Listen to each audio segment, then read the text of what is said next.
Hermanos, buenos días otra vez, ¿verdad? Estamos en un nuevo día para continuar con esta sesión de nosotros estar viendo un encuentro que tenemos con nuestro Señor y Salvador Jesucristo. Y vemos aquí, estamos viendo el Evangelio de Juan, en las cuales observamos o estudiamos a personajes bíblicos que han tenido un encuentro con Jesús.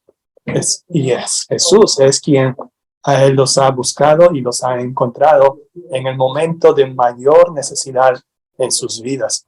Él siempre, Jesucristo, ¿verdad?, al encontrar a estas personas, ya sea la mujer de Samaria en el pozo, ya sea el hombre paralítico en el estanque de Bethesda, o ya sea la mujer sorprendida en el acto de adulterio, Jesucristo le hace preguntas a estos personajes, preguntas que son muy serias, preguntas que son muy importantes, preguntas transformadoras que cambiaron la vida de estas personas. Y uno puede preguntarse, ¿de qué nos sirve estudiar la vida de estos personajes bíblicos? Recordemos, hermanos, que ellos, así como nosotros, han tenido también los mismos problemas que nosotros tenemos ahora. Han tenido las mismas luchas, las mismas necesidades y también, ¿verdad?, han tenido los mismos sueños, han tenido las mismas esperanzas. Es por eso que para nosotros es importante también estudiar la vida y el resultado del encuentro que ellos han tenido con nuestro Señor y Salvador Jesucristo. Y mientras nosotros nos sumergimos en su palabra, en la palabra de Dios, descubrimos aquí que Jesucristo no solo miraba a la gente desde el punto de vista exterior, sino miraba desde el interior de cada uno de estas personas. Él miraba en lo más profundo de ellos y de esa manera él podía ver la necesidad que estas personas estaban pasando. El día de hoy, hermanos, nosotros vamos a ver en el Evangelio de San Juan, en el capítulo 9, que Jesús tuvo un encuentro especial al ver a un hombre ciego de nacimiento. Jesús le devolvió la vista, como también lo llevó a ver la verdad espiritual de que Jesús vino de Dios, que Jesús vino de Dios. Así como el hombre nació ciego, todos nosotros nacemos espiritualmente ciegos. Además, aprendemos que Jesús puede restaurar la vista física de la misma manera que abre los ojos espirituales a los que por fe le obedecen. Hoy, a medida que profundizamos en la historia del hombre ciego de nacimiento, veremos un ejemplo de cómo Jesús puede sanar y cómo algunos carecen de ojos espirituales para ver las verdades frente a ellos. Señor nuestro Jesucristo, gracias, mi Señor, por la vida eterna que tú nos has dado, mi Señor, porque tú, Señor, has hecho propicio esto a través de tu sacrificio en la cruz para el perdón de nuestros pecados y para la vida eterna. Señor, ayúdanos, Señor, para ver claramente quién eres tú y la autoridad que tú tienes, Señor, en nuestras vidas. Gracias, Señor, por darnos este don de la vida espiritual. Gracias por darnos también la vida espiritual en saber quién eres tú y cómo es para que gobiernes nuestras vidas. Te pedimos, Señor, que también nos ayudes a que otras personas, a que ayudemos a otras personas a ver con esta vista espiritual, mi Señor, que tú nos has dado, Padre amado. Ayúdanos también, Señor, que este pasaje, que lo conocemos muy bien, Señor, aquellos que somos tus hijos, que lo hemos estudiado, que lo hemos meditado, mi Señor, y que hemos escuchado sermón de ellos. Ayúdanos también a ver el propósito para nuestros sufrimientos. Pero aún así, mi Señor, no podamos comprender por qué estamos sufriendo, ya sea de enfermedades o de otras necesidades. Ayúdanos, Señor, a confiar en ti, porque tú has sido bueno en el pasado, Señor. Tú eres bueno hoy y tu bondad y misericordia nos seguirán todos los días de nuestra vida. Te damos las gracias, Señor, por ello. En el nombre de tu Hijo amado Jesucristo. Amén. Hermanos, ¿qué les parece si vamos al Evangelio de Juan capítulo 9 y leamos rápidamente los versículos del 1 al 7, por favor? En el capítulo 8, ¿verdad? En el anterior capítulo, termina ese capítulo en la cual Jesús y sus discípulos salían del atrio del templo. ¿Y por qué, verdad? Porque habían prácticamente estaban ellos huyendo, porque ya dice los fariseos habían agarrado piedras para tirárselas a Jesús. Y yo me imagino, ¿verdad? Con todo ese ajetreo y ese apuro de querer escaparse de ellos, es fácil, ¿verdad? Que uno no note quiénes están sentados o quiénes están en necesidad, mas no así Jesucristo. Con todo eso que estaba pasando, Jesucristo ya, él, ¿verdad? Había estado viendo al hombre ciego de nacimiento. A pesar de esas amenazas, él no impidió que Jesús viera a este hombre. Jesús ve a todos, ¿verdad? Y nada se escapa de su vista. Así es como comienza pues el capítulo 9, diciendo que Jesús vio a un hombre ciego de nacimiento. Y solamente con esta sentencia, con esta oración, podemos sacar muchas cosas de aquí, ¿verdad? En primer lugar, el que vio al ciego fue Jesús. No fueron los discípulos, porque ellos estaban más, me imagino, preocupados en salvar el pellejo, ¿verdad? De que lo estaban persiguiendo. Pero en primer lugar, es Jesús el que vio al ciego. Y el ciego era de nacimiento. Esa es otra cosa que nosotros vemos, ¿verdad? El ciego era de nacimiento. En otros pasajes de los otros evangelios, habían ciegos que clamaban por Jesús para que estos les sanaran. Pero a diferencia de esos ciegos que habían perdido la visión en un tiempo de sus vidas, este hombre ya había nacido, ya era ciego de nacimiento. Jesús ve al ciego y lo maravilloso de este pasaje es que Jesús ve al ciego y se detiene. Y así es Dios con nosotros. Él se acerca a nosotros con el propósito de darse a conocer. Esa es la naturaleza de nuestro Padre Celestial. En los libros de los Salmos, en el Antiguo Testamento y en el Nuevo Testamento siempre vemos oportunidades, siempre vemos pasajes bíblicos en el que Dios, Él, nuestro Señor, siempre quiere tratar de darse a conocer a la creación. La iniciativa, en este caso también no es sorpresa. Así, aquí también Jesús quiere darse a conocer al hombre que había nacido ciego de nacimiento. Cuando los discípulos de Jesús observaron su discapacidad, le hicieron una pregunta teológica a Jesús sobre la conexión entre el pecado y la enfermedad. ¿Cuál fue la pregunta? ¿Quién pecó? ¿Quién pecó? ¿De verdad? Aquí no hay que si pecó o no pecó para ellos, ¿verdad? En su mente. ¿Quién pecó? ¿Verdad? Esa pregunta denotaba juicio o prejuicio en algunos casos también, ¿verdad? En esta época la gente miraba a todo sufrimiento como un castigo de Dios, ya sea por su propio pecado o el pecado de algún ancestro. Y hasta el día de hoy, hermanos, muchas personas tenemos la creencia de que nuestras enfermedades pueden ser producto del castigo de Dios por algún pecado cometido. Antes que vayamos a la respuesta de Jesús en el versículo 3, ¿qué decimos nosotros? Si los discípulos nos preguntaran a nosotros, ¿quién pecó? ¿Usted cómo respondería? La Biblia establece una conexión entre el pecado y el sufrimiento. Por ejemplo, ¿verdad? Un ejemplo es en el Salmos número 107, versículo 17, y eso lo vimos en la sesión de Acción de Gracias. Dice así: fueron afligidos los insensatos a causa del camino de su rebelión y a causa de sus maldades. Y en el Nuevo Testamento también conocemos este versículo muy famoso, Gálatas 6:7. No os engañéis, Dios no puede ser burlado, pues todo lo que el hombre sembrare, eso también segará. Entonces vemos aquí que la palabra del Señor establece una conexión entre el pecado y el sufrimiento. Pero no siempre, hermanos, y eso también tenemos que tener en claro, pero no siempre el sufrimiento es producto del pecado. Dios revela que el sufrimiento no siempre es un resultado directo de alguien. Dios algunas veces, y le digo, hermano, algunas veces elige mostrar su poder a través de nuestro sufrimiento.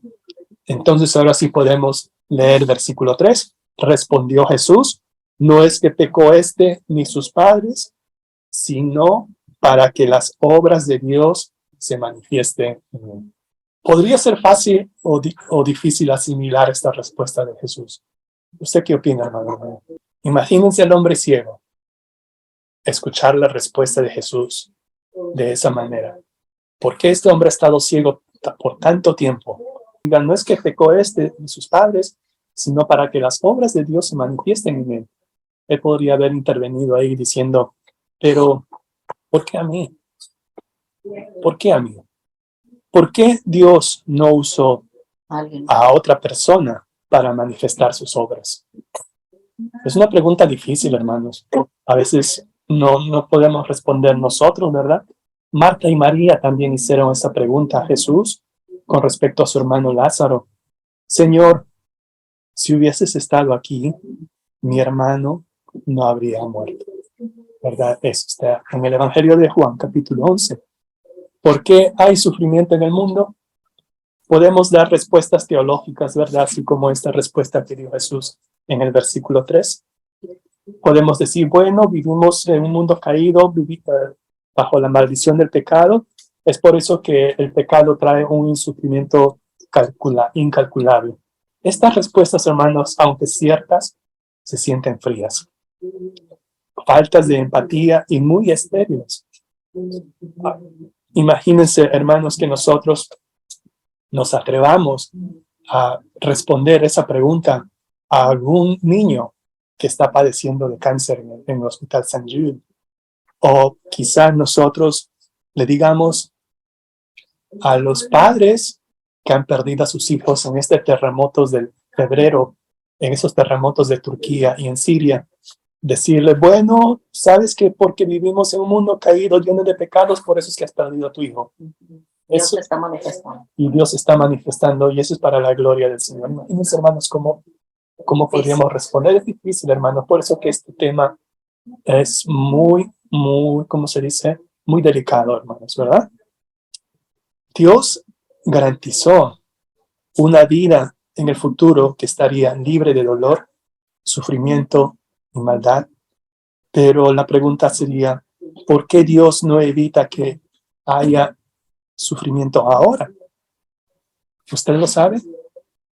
Yo no lo sé, ¿verdad? Pero sí podemos saber esto, hermanos, hermanas, que podemos aprender a confiar en Dios, incluso cuando no entendamos por qué pasan las cosas. Incluso cuando las cosas no tienen sentido, podemos confiar en Él. Saber que el Dios bueno, que Dios es bueno y digno de confianza. Él está con nosotros y puede satisfacer nuestras almas, y nuestras almas que a veces son muy cuestionadoras. Somos muy cuestionadores nosotros, hermanos, ¿o no? Podemos nosotros decir esta oración: Señor, si quieres manifestar tu obra y ser gloriado en ello, así como María, la madre de Jesús, dijo, he aquí tu siervo, he aquí tu sierva, hágase conmigo conforme a tu voluntad. ¿Podemos decir eso, hermanos, hermanas? No creo que sea fácil, hermanos, pero eso es algo que nos puede encaminar a nosotros a tener esta paz de Cristo que sobrepasa todo entendimiento, ¿sí? Ahora sí, hermanos, en muchas porciones de los evangelios, en especial de este evangelio de Juan, Jesús se identifica como la luz que viene a este mundo. Esto leyendo, ¿verdad?, los versículos 4 y 5. En el evangelio de Juan, capítulo 8, versículo 12, Jesús nos dice, yo soy la luz del mundo. El que me sigue no andará en tinieblas, sino que tendrá la luz de la vida. La ceguera está relacionada con las tinieblas, mientras que la visión está relacionada con la luz.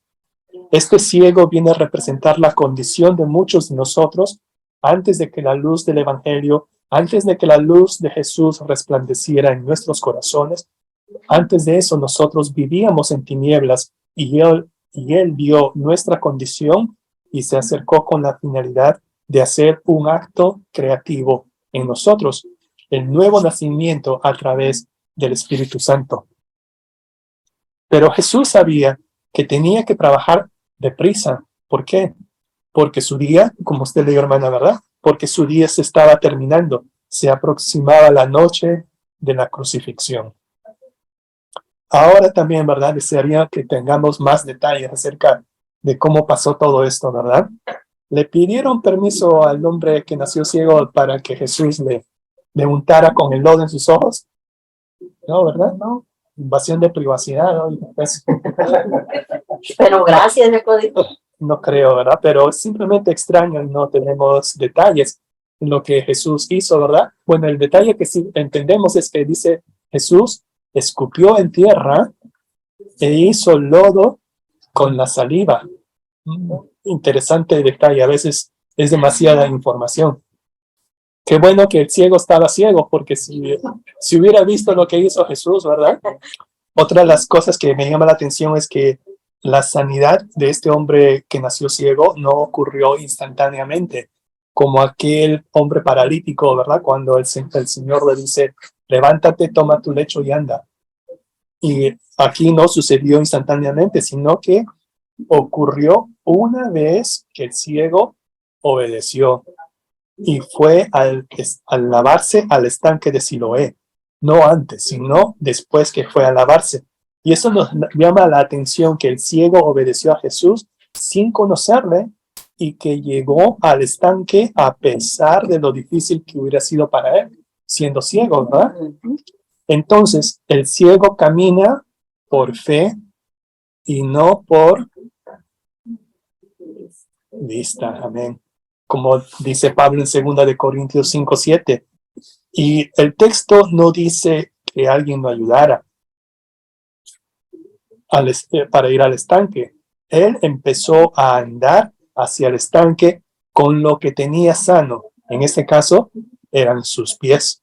Y así nosotros, cuando caminamos en obediencia a lo que Jesús ordena, solo con lo que tenemos, con lo poco que nos ha sido revelado, así con el ciego no se quejó ni dudó, simplemente lo hizo. Así como Abraham también obedeció a Dios, ¿verdad? Sin saber a dónde iba. Como dice Hebreos 11:8, por la fe Abraham, siendo llamado, obedeció para salir al lugar que había de recibir como herencia, y salió sin saber a dónde iba, dice Hebreos 11:8.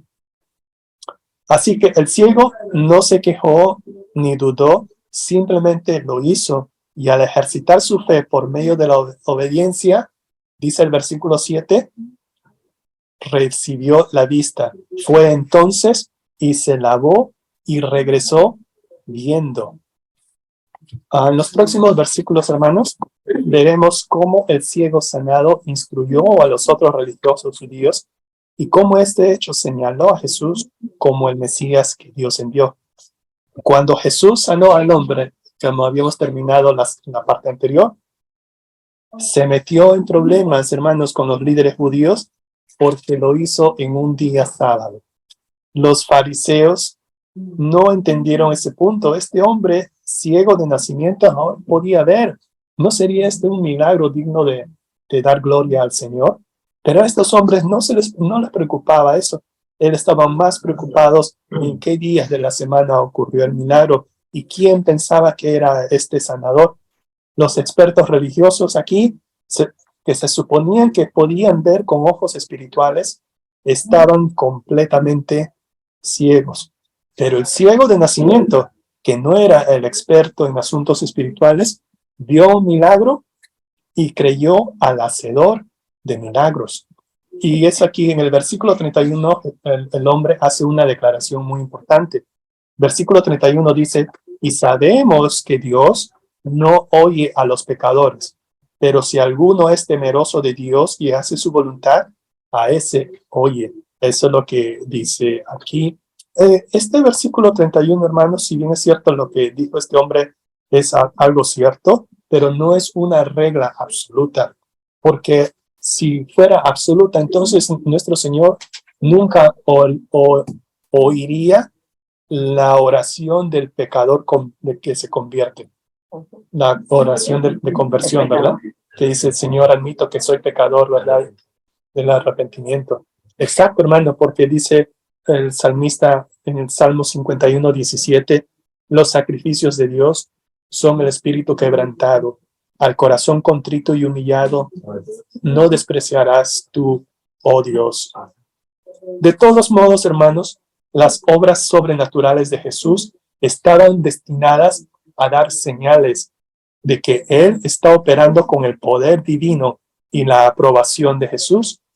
Pero estos hombres aquí estaban frente al cumplimiento de las profecías de Isaías 29:18.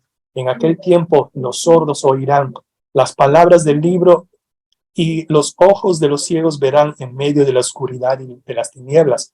En Isaías 35:5 dice el profeta, entonces los ojos de los ciegos serán abiertos y los oídos de los sordos se abrirán. Pero como dice Juan en 12:37, pero a pesar de que había hecho tantas señales Jesús, delante de ellos no creían en él. Y el versículo 32, como dice, ¿verdad? El versículo 32, desde el principio no se ha oído decir que alguno abriese los ojos a uno que nació ciego. Primero, nadie en la historia ha curado jamás a alguien ciego de nacimiento. Eso es lo que está diciendo este hombre que nació ciego, menos aún en público. En segundo lugar, el versículo 33, usted también lo leyó, hermana. Versículo 33 dice, si este no viniera de Dios, nada podría hacer.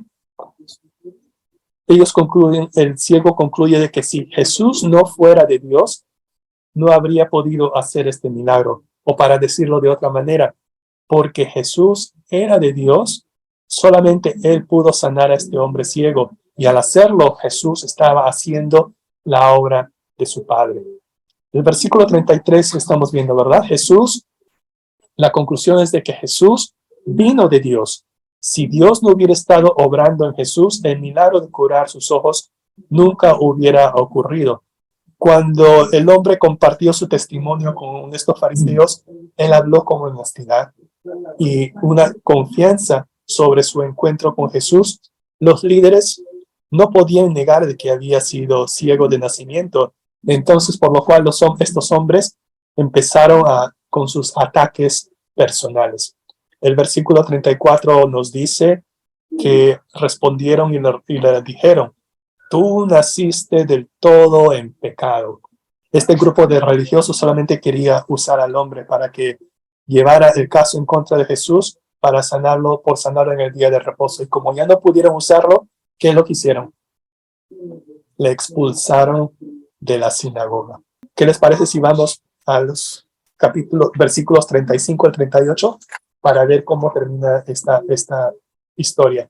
Cuando llegó a Jesús la triste noticia de que al hombre ciego le habían expulsado de la sinagoga, no lo consideró un incidente desafortunado y siguió su camino. Bueno, ya le curé, ya debe estar feliz, no me importa si le expulsaron de la sinagoga o no. Por el contrario, optó por buscar al hombre. Y con esta palabra que usted leyó, hermana, hallándole, Juan comunica que Jesús lo buscó de manera intencional. Él siempre toma la iniciativa de buscar al ser humano, como dice Lucas 19:10, porque el Hijo del Hombre vino a buscar y a salvar lo que se había perdido.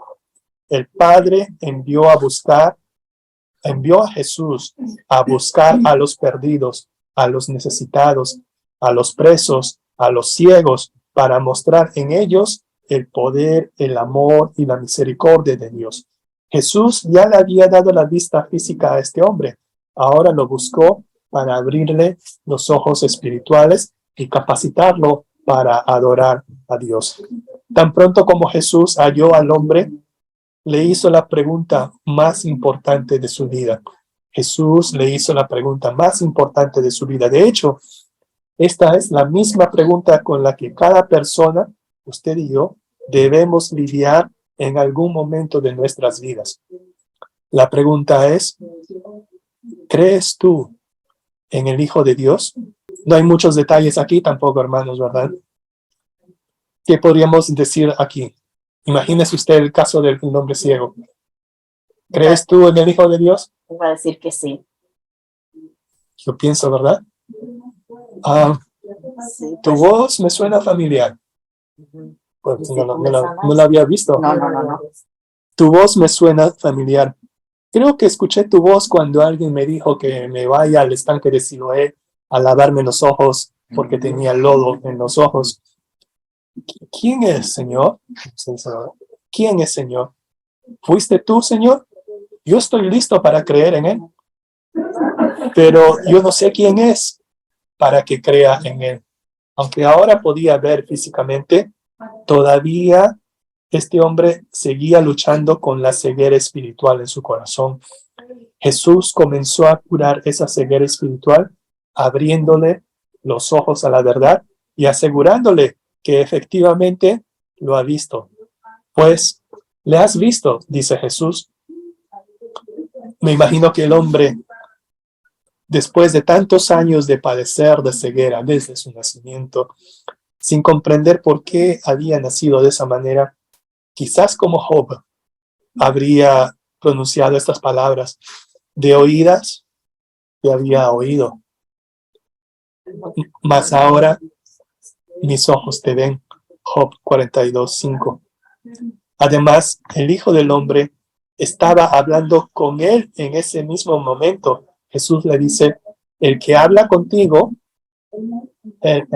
estaba escuchando, no solamente lo estaba viendo, sino que ahora también escuchaba su voz. Al verle y escuchar su voz, el hombre creyó, como diría Jesús más adelante en este evangelio: mis ovejas oyen mi voz y yo las conozco y me siguen. Juan 10:27. Al abrir los ojos físicos del hombre, Jesús le permitió ver por el resto de su vida. Sin embargo, al abrir los ojos espirituales, este hombre pudo ver por la eternidad. Cuando Jesús abrió los ojos del hombre, tanto espiritual como físicamente, él respondió de dos maneras. Creo, Señor, él dijo, este hombre. Creo, Señor. Esa es la primera pregunta, la primera respuesta. Él confesó a Jesús como su Señor. Y una declaración como esa es importante porque verbaliza nuestra fe. Y la otra forma en que el hombre expresó su fe fue a través de la adoración. ¿Y qué más hizo? Y le adoró. A medida que vemos más y más quién es Jesús, deseamos adorarle cada vez más. Como conclusión, hermanos, solamente nos podemos imaginar cómo el hombre ciego pudo haberse sentido durante todos estos años de oscuridad, años de pobreza, años de humillación, años de años de sentirse culpable por alguna cosa que ni siquiera era culpable de algo. Sin embargo, desde la eternidad, Dios ya tenía un propósito y plan para su vida. Parte del propósito de Dios era recibir gloria, él y su Hijo, por medio de la sanidad física del hombre. El milagro de la curación física no necesariamente significa la liberación espiritual. El propósito de este milagro o de cualquier otro milagro no es que nos concentremos en el milagro en sí, sino en aquel que obró el milagro, Jesucristo. ¿Por qué? Porque Él es el camino y la verdad y la vida. Él es quien nos libra del pecado, la muerte y el infierno. Esta es la verdad que Jesús quiere que nosotros veamos, y no hay peor ciego que el que no quiere ver. Y como una oración final, hermanos, que Jesús abra los ojos de nuestros corazones para verlo por lo quien es Él, nuestro verdadero Señor y Salvador, nuestro Dios verdadero. Y como diría Juan en primera de Juan 5:20, pero sabemos que el Hijo de Dios ha venido y nos ha dado entendimiento para conocer al que es verdadero. Y estamos en el verdadero, en su Hijo Jesucristo. Este es el verdadero Dios y la vida eterna.